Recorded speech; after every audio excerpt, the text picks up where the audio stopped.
Children need clear and consistent limits. Limits are important for children because they teach kids what to expect about reality as they go through the educational system. Get jobs, have friendships, and romantic relationships. There will always be limits. Life sets limits on all of us, and learning to live happily and effectively within them is a skill we acquire through our childhood experiences. But many parents are unwilling or unable to set and maintain limits. Here are a few examples.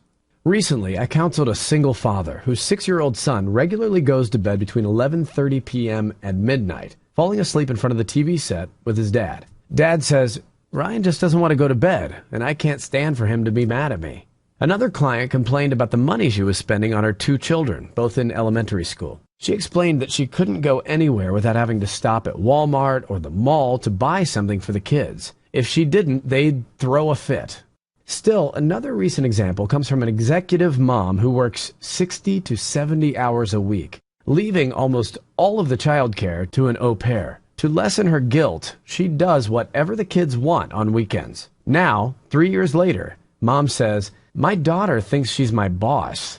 How did that happen? What could you learn from these examples? Well, perhaps it's clear to you that kids need limits, and yet, like many parents, you struggle to hold the line on the limits you set. What might cause you to be reluctant or unable to set and maintain firm limits? Anxiety about repeating your parents' mistakes so you overcompensate. Fear that the consequences of your kids' choices will traumatize them. Afraid they will be harmed by their upsets. Fear that your kids won't like you when you stick to your decisions. Guilt about feeling that you haven't been around enough. Fear in a divorce that you'll lose your connection to your children. Fear of embarrassment over the tantrum you can't control in public. Such fear-based parenting decisions will not prepare kids for the reality of life. There is a different way. Children need and benefit from limits. It's not just Dr. Cale's theory here. This is well documented with lots of research, and we all know it's just common sense. What if kids don't experience realistic limits? They grow up thinking that there are no limits set by society, when there are, and they'll falsely believe there is no consequence for many of their actions, when there will be.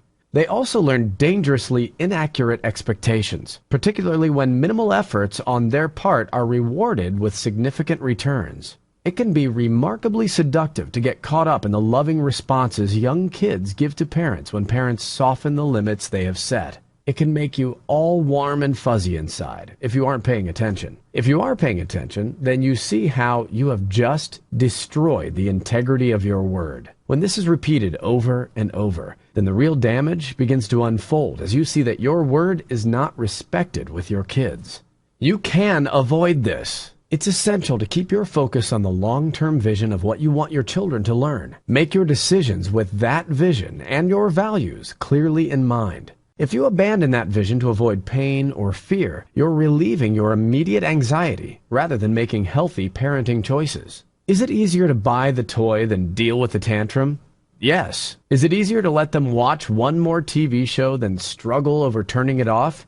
Yes. Is it easier to do those chores yourself than make sure the kids do them?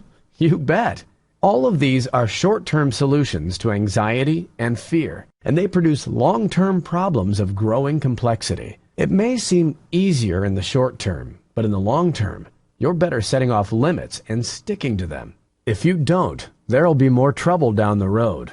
If you say no and then give in to a tantrum, your children learn that no is simply a signal to have a tantrum. They know they can get what they want. If you say it's bedtime and then allow them to stay up for another hour because they whine, your words are a signal that it's time to whine. If your teen keeps calling and asking to stay out another hour and you repeatedly negotiate, then your words are only a signal for negotiation. Eventually, your words demand no respect. Bottom line, for your kids to learn about reality, you must set limits for them to experience. For your words to have meaning, you must stick to the limits you set, not just on your good days, but every day.